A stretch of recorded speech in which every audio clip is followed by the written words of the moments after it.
bisa terlibat sama.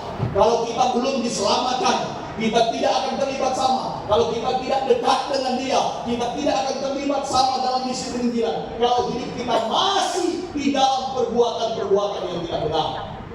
Apa yang harus dibuat? Apa yang harus kita lakukan? Di dalam kita terlibat sama dalam memenangkan, memutus, dan memulihkan dan memutus ini. Tinggal Bapak Ibu bisa pilih. Mau pergi langsung, puji Tuhan. Kalau tidak, menjadi orang yang memutus, itu pun boleh. Atau melakukan bagian, apakah mendoakan atau mendukung dengan dana. Dan saya berharap semua kita, ibu bapak dan saudara-saudara di sini, sudah memutuskan apa yang ibu bapak akan lakukan di sisa masa hidup masih ada di muka bumi ini. Amin. Semangat kita dalam misi penginjilan harus kekal. Sebab itulah tujuan Tuhan memilih dan menyelamatkan kita. Tuhan tidak memilih dan menyelamatkan kita hanya untuk diam-diam saja, untuk duduk-duduk saja, untuk nonton-nonton saja, tapi terlibat sama dalam misi penginjilan. Itu sebabnya Tuhan bilang, Dia yang pilih kita. Kalau hari ini ibu bapak bilang bahwa ibu bapak adalah orang yang telah dipilih Tuhan menjadi orang yang telah diselamatkan, itu artinya Tuhan tidak pernah salah. Tetapi bersamaan dengan itu, ibu bapak harus tahu bahwa ibu bapak harus menghasilkan buah. Buah yang paling utama di dalam hati Tuhan untuk kita harus hasilkan adalah bawa jiwa-jiwa datang kepada Tuhan. Dan buah itu adalah tetap, itu dikatakan, menghasilkan buah yang tetap. Tidak saja hari ini, tidak saja bulan depan, tidak saja tahun depan, tapi kekal sampai kita kembali kepada Tuhan di surga. Amin. Dan ibu bapak yang terkasih harus paham bahwa jika kita ingin menikmati segala pemeliharaan Tuhan dan berkat Tuhan dalam kehidupan kita, maka ketahuilah ibu bapak, saya sudah sempat singgung di hari pertama, tapi hari ini saya berkata bahwa berkat Tuhan, pemeliharaan Tuhan itu yang sempurna akan diberikan bagi kita jika kita mempunyai hati kepada misi penginjilan. Gereja harus membuat kita benar-benar tertanam di sana, sehingga sungguh-sungguh kita akan mengalami kekuatan di dalam hidup kita, di dalam hidup kita. Sebab ibu bapak, Tuhan sudah menetapkan kita ini menjadi orang Kristen itu bukan sendiri-sendiri. Paham ya? Tetapi Tuhan menetapkan kita menjadi orang Kristen ini untuk hidup di dalam satu tubuh. Itu sebabnya Tuhan kata bahwa kita semua ini adalah satu tubuh Kristus. Ada yang kepala, ada yang badan, ada yang kaki, ada yang tangan, ada yang jari, ada yang usus besar, ada yang usus kecil. Hari ini banyak orang yang tidak mau pergi gereja lagi sebab ada online, sebab ada khotbah di TV, dan kata yang dari YouTube itu lebih hebat daripada pastor saya. Ya, hari ini saya mau kata, kalau engkau terus menyendiri, biarpun kau makan enak, engkau pasti sedang merencanakan diri untuk berubah. Sebentar lagi engkau menjadi bohong dalam kekristenan, dan sebentar lagi engkau rasa mungkin boleh saja engkau akan tinggal Tuhan, sebab engkau tidak ada di dalam Tuhan. Saya harus tegaskan, sebab keliru kita dengan konsep bahwa cukup kita dari TV. Jadi kita harus memasukkan diri kita dalam tubuh Kristus dan tinggal dengan kita. Lalu setelah itu kita harus ambil tanggung jawab. Kalau kita tidak ambil tanggung jawab, ibu bapak, maka kita tidak akan menjadi kuat. Sama dengan kalau kita exercise, yang biasa exercise, ya. Kalau dia hanya di rumah makan, tidur, makan, tidur, ada lagu, bangun lagi, tidur lagi, bangun lagi, tidur lagi.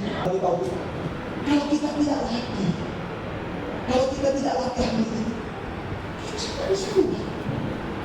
Kita akan lemah. Jadi kalau Bapak Ibu mau kuat dalam Kristen, mau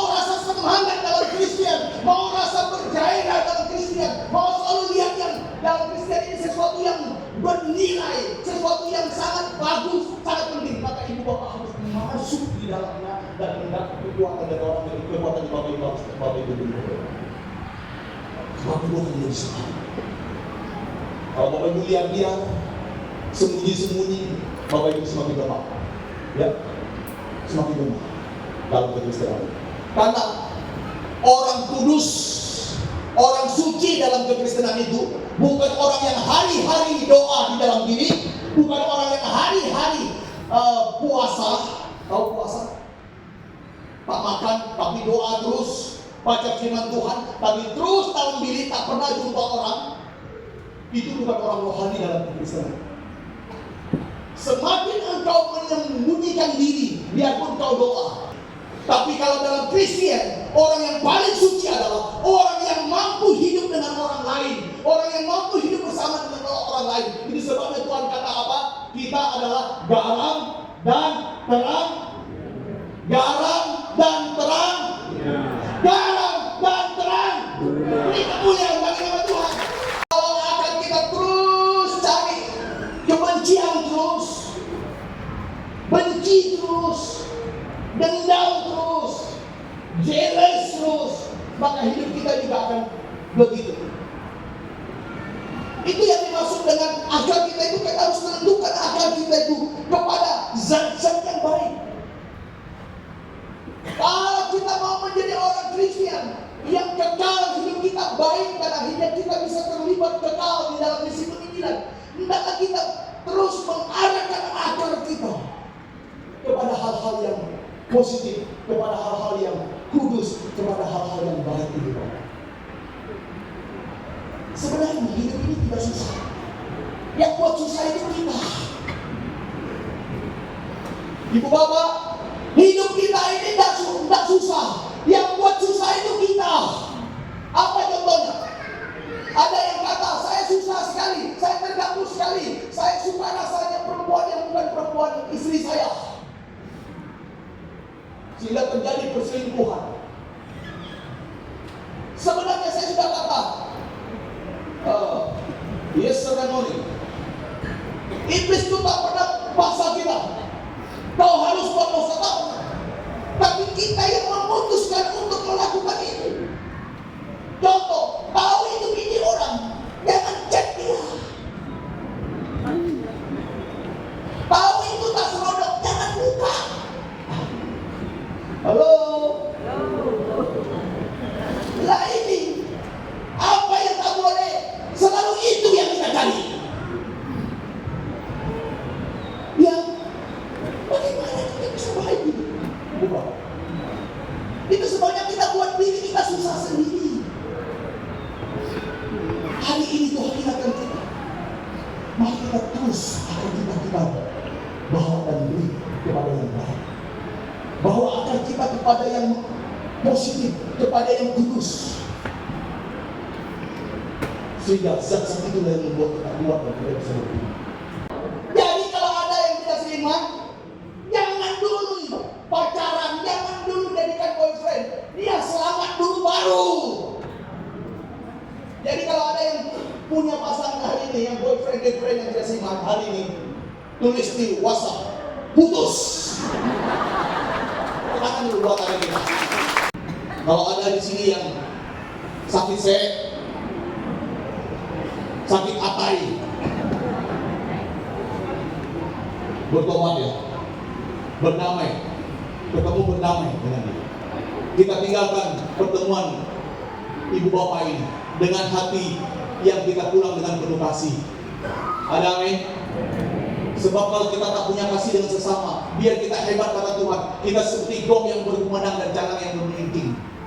Kasih itu segala-galanya dan sangat-sangat keras Tuhan. Di dalam Injil Yohanes pasal yang ke-21, waktu Tuhan Yesus tanya kepada Petrus, Petrus, apakah kau mengasihi aku? 3 kali ditanya.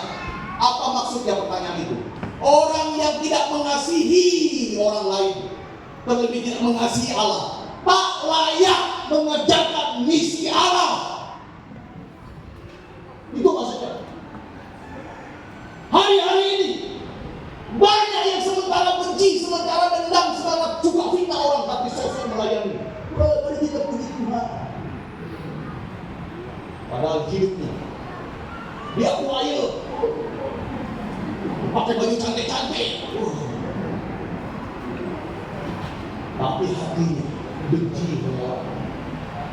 Orang yang suka benci, orang yang tak baik dengan orang lain, tak layak terlibat sama dalam misi kemudian. Sebabnya Tuhan kata, kalau Petrus tidak mengasihi, Tuhan Yesus juga mengasihi. Karena mengasihi itu dua sisi yang tidak boleh tidak ada. Kasih itu selalu bicara tentang kasih Tuhan dan kasih sesama. Dan Tuhan kata, tidak mungkin kamu kata kamu mengasihi aku, tapi kamu membenci sesamamu. Betul? Sebabnya hari ini kita bubar, kita pergi ke tempat kita masing-masing. Tidak ada lagi yang dendam-dendam yang saling bersikut, saling membenci dan saling tidak senang satu dengan yang lain. Tapi mari kita saling mengasihi. Amin. Waktu kita ketemu yang mungkin kita sudah senang, senyumlah.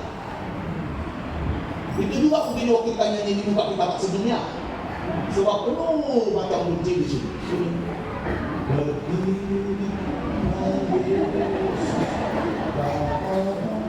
Padahal lagunya bagus. Berdiri karena Yesus. Itu Bapak. Bangunlah diri kita dengan yang kudus. Bangunlah diri kita dengan yang benar. Bangunlah diri kita dengan yang paling suci, yang paling memuliakan nama Tuhan. Beri kemuliaan bagi namanya. Haleluya. Itu Bapak. Saudara-saudara, mari kita sangat-sangat serius, sangat-sangat sungguh-sungguh dengan Tuhan, bangga dengan Tuhan. Karena dengan demikianlah Tuhan akan memberi kekuatan bagi kita ketika kita sungguh-sungguh di dalam hidup ini dengan Dia. Hari-hari ini Bapak saya sendiri, tak usahlah yang lain-lain, tak usahlah dalam terlibat sama misi kemudian. Kadang-kadang dalam ibadah kita seperti ini aja, kita kadang-kadang tak serius. Apa contoh-contohnya? Sering kita, kalau saudara, saya heran sekali ya, kalau kita datang ke gereja, kadang-kadang yang kita pikir itu kapan pulangnya. Lebih baik kita datang sekali, ya kan? Tuhan sedih. Dan Tuhan itu tahu hati kita. Tuhan tahu pikiran kita. Kalau kita baru datang, yang kita butuh dulu, kapan selesai? Tuhan sedih. Itulah sebabnya banyak sekali kita beribadah, tetapi kita tidak pernah merasa berkat dan kekuatan Tuhan. Kita pulang sebagai orang yang